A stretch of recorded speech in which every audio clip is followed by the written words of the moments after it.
Salam sehat, salam sejahtera bagi kita semua. Perkenalkan, nama saya Siti Fitria Ulfa, dosen Prodi Terapi Gigi Program Sarjana Terapan, jurusan Kesehatan Gigi Poltekkes Kemenkes Surabaya. Dalam rangka menampilkan video pembelajaran unjuk kerja bukti pelaksanaan Tridharma Perguruan Tinggi di bidang pengajaran, di sini saya akan memaparkan mata kuliah saya, pelayanan asuhan keperawatan gigi dan mulut pada kelompok berkebutuhan khusus.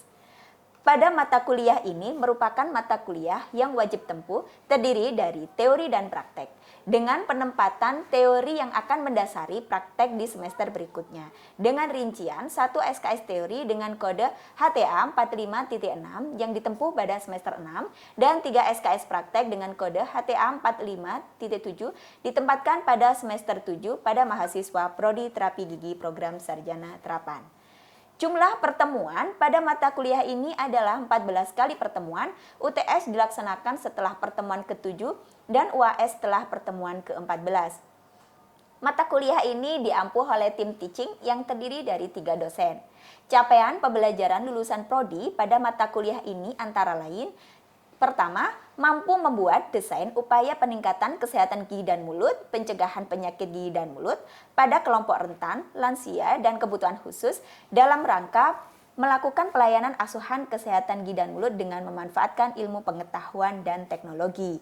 Yang kedua, mampu mengaplikasikan manajemen pelayanan kesehatan gigi pada pelayanan kesehatan dasar pada kasus kesehatan gigi terbatas pada kelompok rentan, lansia, dan kebutuhan khusus dalam rangka melakukan pelayanan asuhan kesehatan gigi dan mulut dengan memanfaatkan ilmu pengetahuan dan teknologi.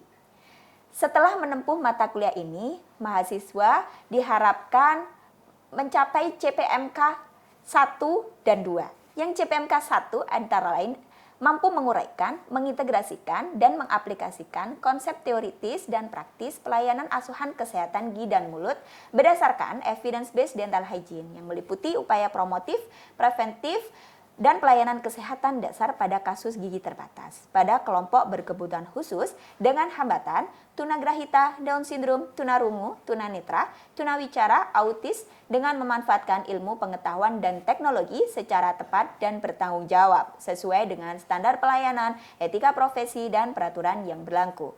CPMK yang kedua, mampu menguraikan, mengintegrasikan, dan mengaplikasikan konsep teoritis dan praktis pelayanan asuhan kesehatan gigi dan mulut berdasarkan evidence-based dental hygiene meliputi upaya promotif, preventif, dan pelayanan kesehatan dasar pada kasus gigi terbatas pada kelompok berkebutuhan khusus pada pasien rawat inap dengan memanfaatkan ilmu pengetahuan dan teknologi secara tepat dan bertanggung jawab sesuai dengan standar pelayanan etika profesi dan peraturan yang berlaku.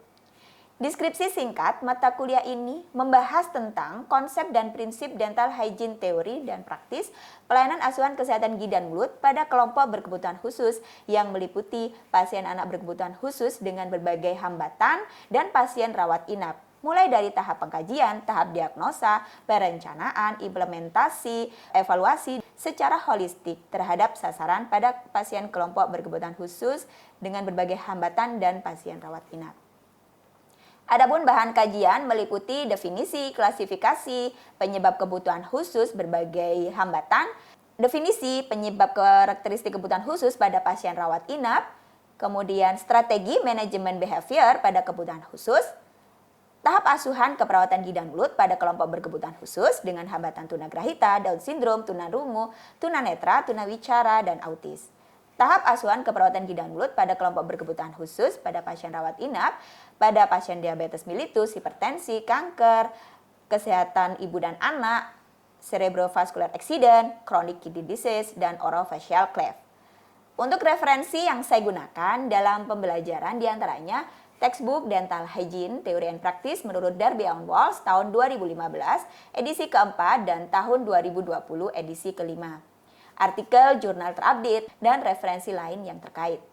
Pembelajaran teori dilakukan secara luring, tatap muka di dalam kelas.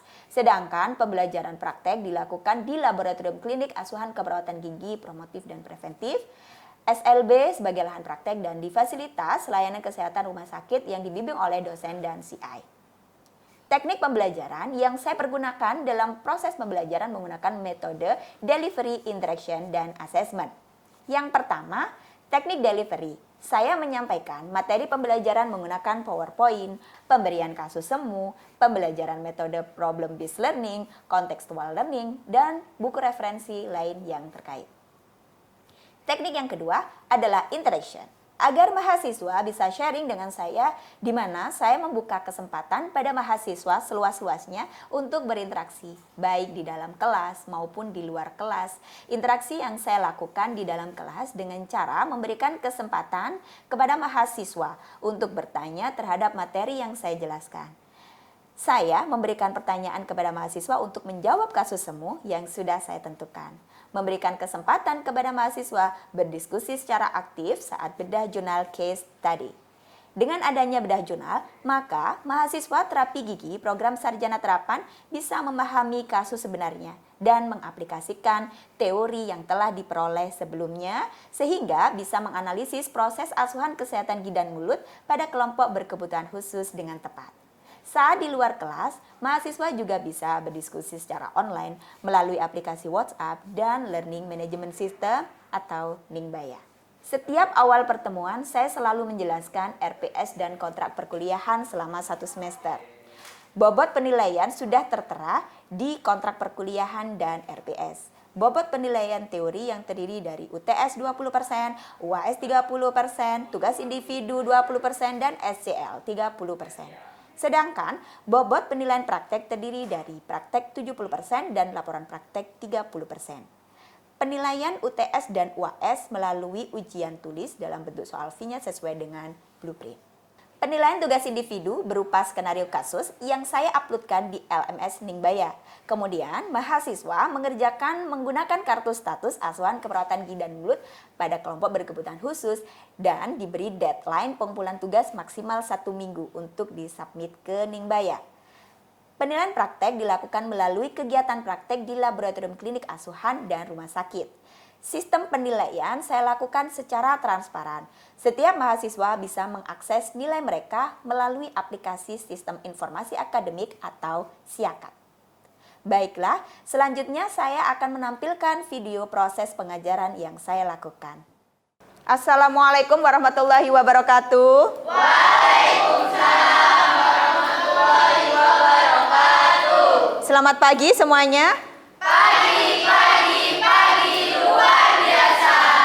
Wah, semangat sekali ya pada pagi hari ini. Baik, materi tentang asuhan keperawatan gigi dan mulut tunagrahita dan Down syndrome.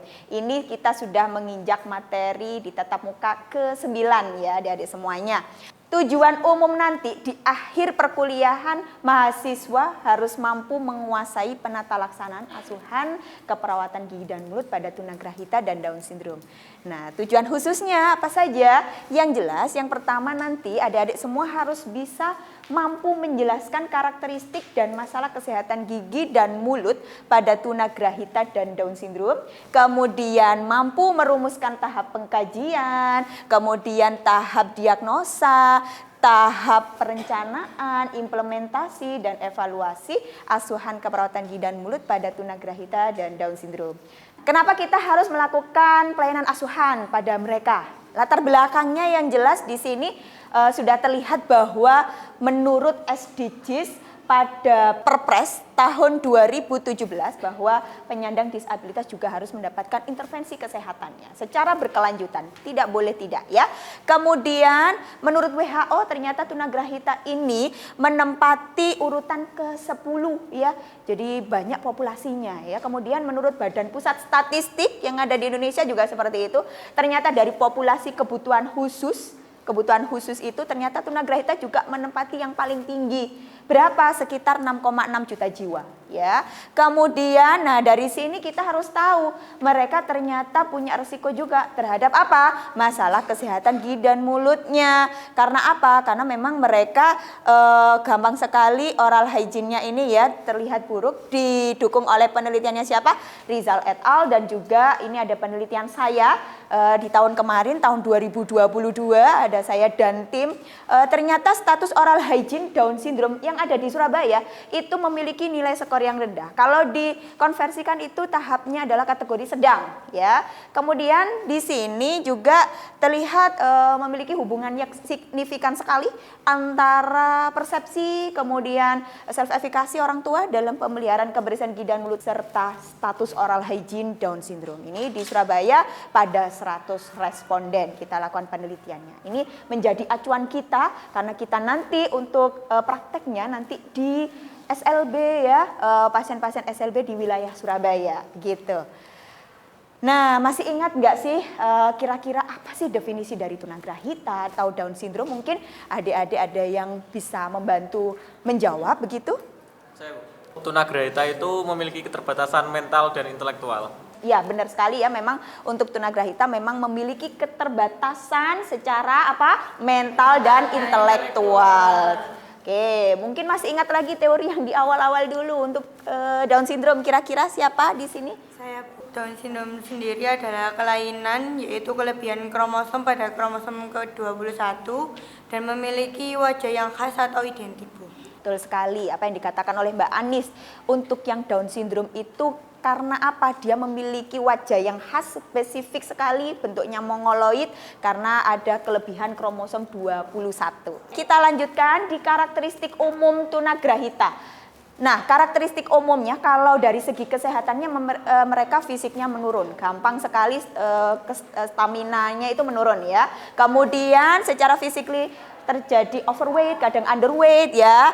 Kemudian terlambat perkembangan fisik, bicara, kemampuan secara ininya juga keterampilan bicaranya juga berkurang, kemampuan adaptifnya juga berkurang, begitu tidak sama dengan kita ya.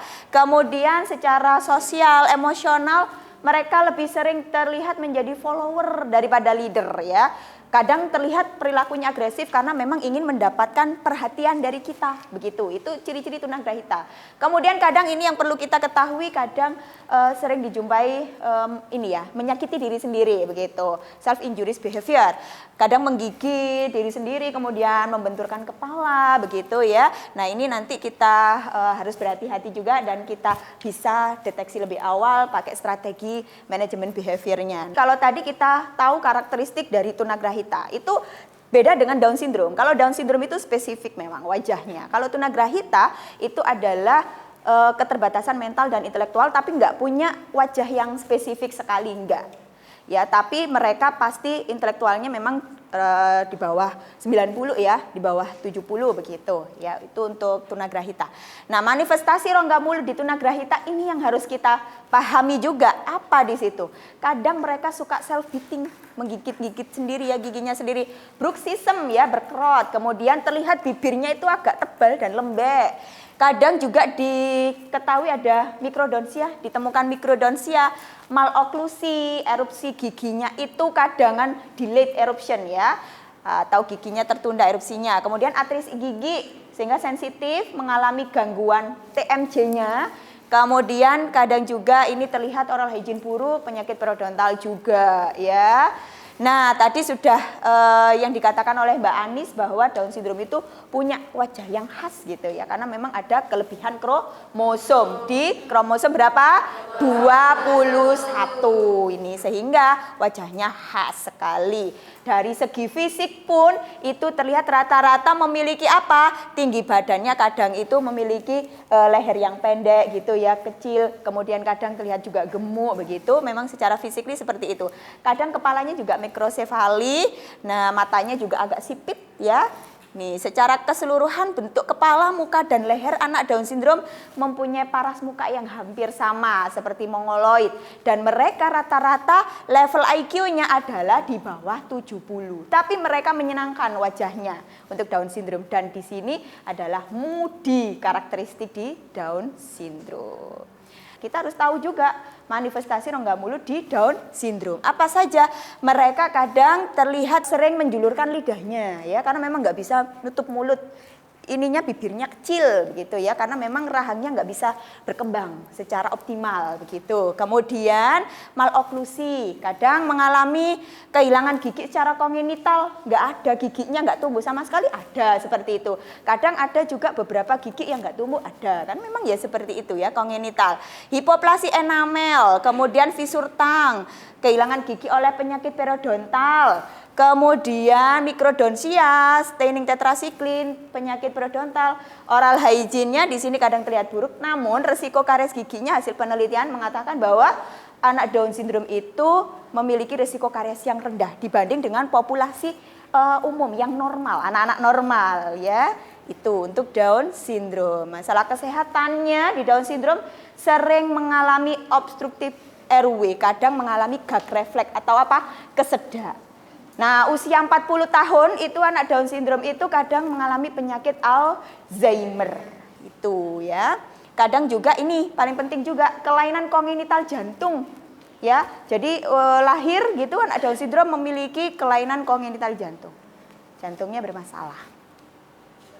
Nah, reward apa yang bisa kita berikan agar kita nanti itu bisa mendekati mereka? Dalam bentuk apa? Bisa social reward. Anda kasih pelukan, ya. Bentuk kasih sayang, senyuman, itu mereka senang sekali. Kemudian aktivitas reward, melihat televisi, kemudian main game atau pergi pesta, atau mungkin reward dalam bentuk material, bisa uang, mainan, begitu ya, makanan dan baju. Nah, kita sekarang sudah masuk di bagaimana intervensinya, penata laksanaan asuhannya. Ini adalah kompetensi kita ya, jadi mereka harus kita perhatikan. Mulai tahap apa? Pengkajian. Di tahap pengkajian ini yang harus kita perhatikan adalah kita harus mendekati kliennya. Kita harus kaji level ketunaannya ini apakah ringan ataukah sedang ataukah berat atau mungkin sangat berat. Kemudian keterampilan komunikasinya bagaimana. Kemudian bagaimana caregivernya itu apakah introvert, ekstrovertnya, kita harus pahami mereka juga. Karena itu sangat penting ya. Kemudian nah ini pada Down syndrome kita lihat moodinya juga. Kalau moody bisa kita dekati. Untuk pendekatan itu masing-masing itu beda-beda. Ada yang cuma 2 hari, 2 kali tatap muka itu bisa terbangun kerjasamanya. Ada yang 3 kali dan seterusnya. Tergantung ya dari level ketunaan. Kita kasih simpati empati yang baik juga. Kita ketahui hobinya, kesukaannya apa, sehingga kita bisa memberikan rewardnya. Kita bisa nanti membuat media komunikasinya bagaimana yang tepat ya. Kemudian kita kaji riwayat prenatal, perinatal, postnatal ya. Itu kita kaji, kemudian kita kaji semua riwayat kesehatan umumnya, apakah punya kelainan-kelainan kongenital gitu ya. Kemudian kita kaji riwayat kesehatan giginya. Nah, di Down syndrome itu kadang mereka itu khasnya adalah susah untuk menelan, kadang susah untuk berkumur juga, kadang susah untuk mengunyah. Nah, itu juga diperhatikan. Kadang tunagrahita juga ada yang seperti itu ya. Kemudian kita periksa intraoral, ekstraoralnya kita periksa semua. Oke. Setelah itu kita sudah mendapatkan tahap pengkajian, mulai subjektif objektifnya udah lengkap, baru kita tentukan diagnosanya. Diagnosa asuhan berdasarkan 8 diagnosa ya. Kemudian habis itu kita lakukan tahap perencanaannya. Kita susun dulu kira-kira rencana promotifnya apa, preventifnya apa. Kuratifnya apa? Kuratif terbatasnya apa? Sesuai dengan yang kita temukan tadi, sesuai dengan diagnosanya tadi, begitu ya. Habis itu di rencana promotif kita perlu memperhatikan juga nantinya kita harus membuat media komunikasinya yang tepat supaya nanti itu bisa efektif ke sasaran. Media komunikasi efektif untuk kesehatan gigi ya. Ini berdasarkan hasil penelitian Marcelina bahwa media komunikasi bisa di anak tunagrahita itu bisa dalam bentuk 2 dimensi atau 3 dimensi. Kemudian di Down syndrome itu dalam bentuk buku bergambar, bisa kita berikan media komunikasi seperti itu. Materi audio, tertulis, video, kemudian kartu papan, permainan interaktif, kemudian hal-hal yang hubungan dengan seni, mereka sangat senang sekali begitu. Di tahap berikutnya adalah tahap implementasi.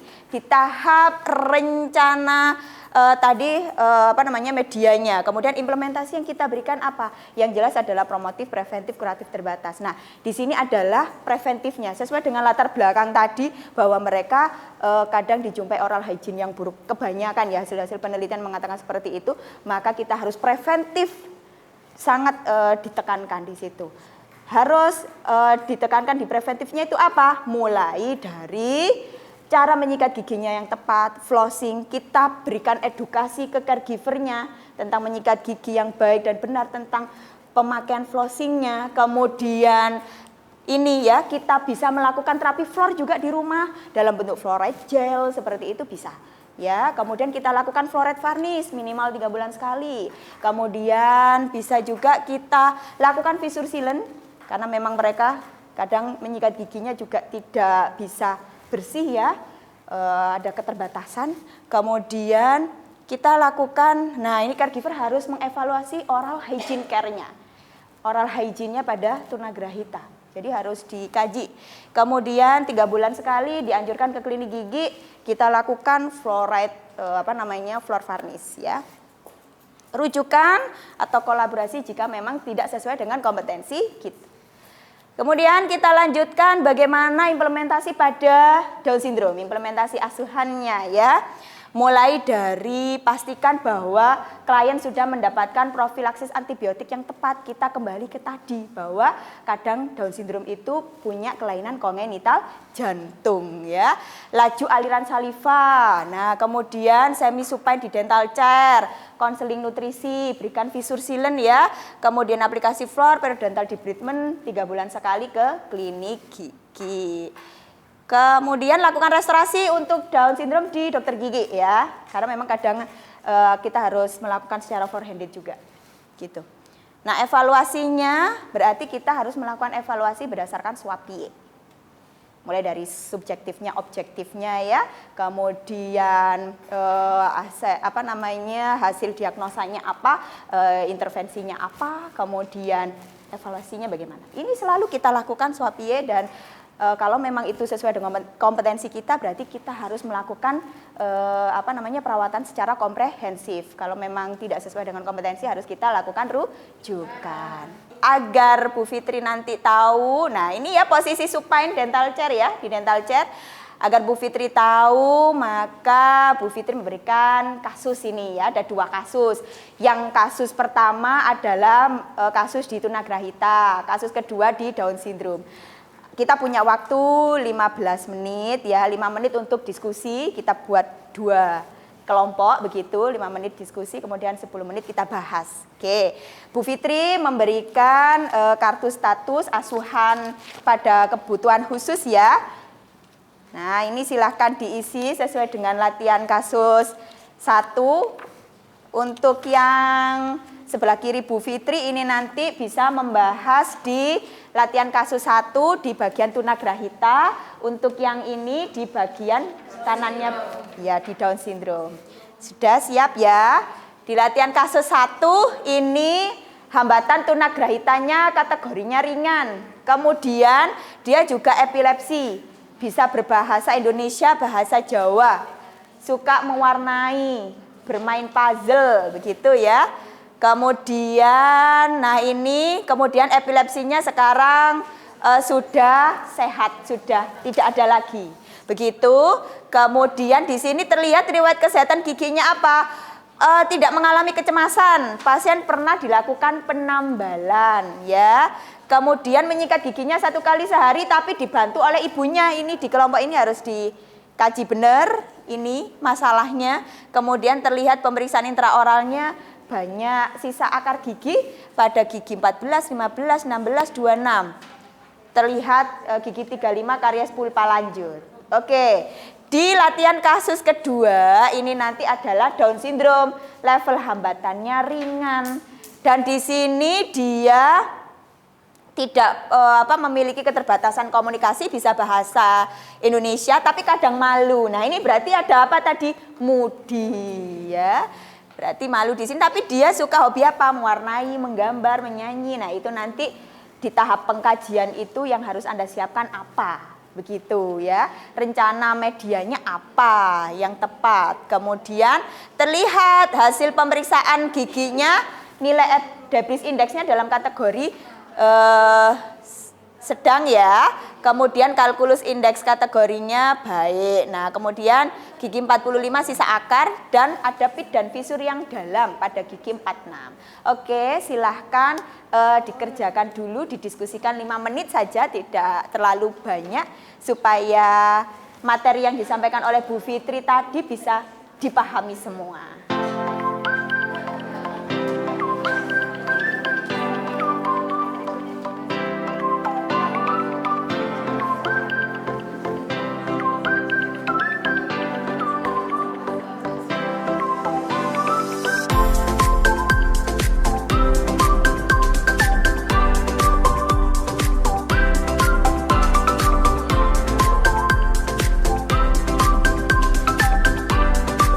Baik, Mbak Mira bisa membantu menjawab di kelompok 1 untuk rencana media komunikasi yang tepat apa? Untuk kasus yang nomor 1 kan tunagrahita ya Bu. Jadi untuk rencana implementasi yang promotifnya itu bisa menggunakan media sesuai hobinya tersebut, yaitu mewarnai dan bermain puzzle. Jadi nanti cara menyikat gigi, kayak materi cara menyikat gigi, terus makanan yang baik atau yang buruk untuk kesehatan gigi itu bisa dikemas dalam bentuk media tersebut.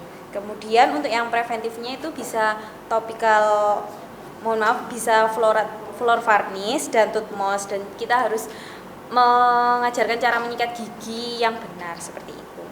Ya, ada lagi mungkin scaling seperti ya, itu. Mungkin kan tadi HIS-nya buruk, itu bisa dilakukan scaling, dan untuk gigi 35 yaitu bisa dilakukan rujuk konservasi gigi, dan gigi lainnya yang sisa akar bisa dirujuk di spesialis bedah. Oke, terima kasih Mbak Mira. Silakan membantu menjawab untuk rencana implementasi asuhannya dengan kasus nomor 2 tadi bagaimana Ya, hasil diskusinya? Dari latihan kasus 2 itu diketahui bahwa debrisnya skornya 1,2, kalkulusnya baik, kemudian ditemukan ada sisa akar gigi 35, kemudian gigi 46 itu mengalami pit dan fisur yang dalam. Jadi dari hasil diskusi kami untuk yang debris dan kalkulus itu dengan memberikan penyuluhan tentang cara menyikat gigi. Jadi untuk mengurangi debrisnya itu, kemudian untuk yang sisa akar itu dilakukan rencana pencabutan. Kemudian untuk yang gigi 46 karena pit dan fisurnya dalam itu berupa pengolesan floor, apabila memungkinkan dilakukan fisur sealant. Untuk medianya itu menggunakan kartu tempel terkait makanan dan minuman yang baik dan yang kurang baik untuk gigi. Itu terkait dengan bahwa pasien ini suka makan buah apel tapi tidak mengurangi makanan yang manis. Alhamdulillah, terima kasih kepada semua mahasiswa. Kita sudah mengerjakan dan berdiskusi bersama-sama latihan kasus 1 dan 2 pada tunagrahita dan Down syndrome ya. Untuk selanjutnya Bu Fitri menyematkan penugasan ya di Ningbaya, di LMS kita. Nanti tugasnya dikumpulkan sesuai dengan deadline waktu yang sudah Ibu sematkan di Ningbaya. Baik, kita sudah selesai pertemuan kuliah kita pada pagi hari ini, dan Bu Fitri mohon maaf jika ada kekurangan, dan semoga apa yang Bu Fitri jelaskan materinya dari awal sampai terakhir bisa bermanfaat bagi kalian semua dan bisa Anda terapkan di lapangan nantinya ya. Wassalamualaikum warahmatullahi wabarakatuh. Waalaikumsalam warahmatullahi wabarakatuh.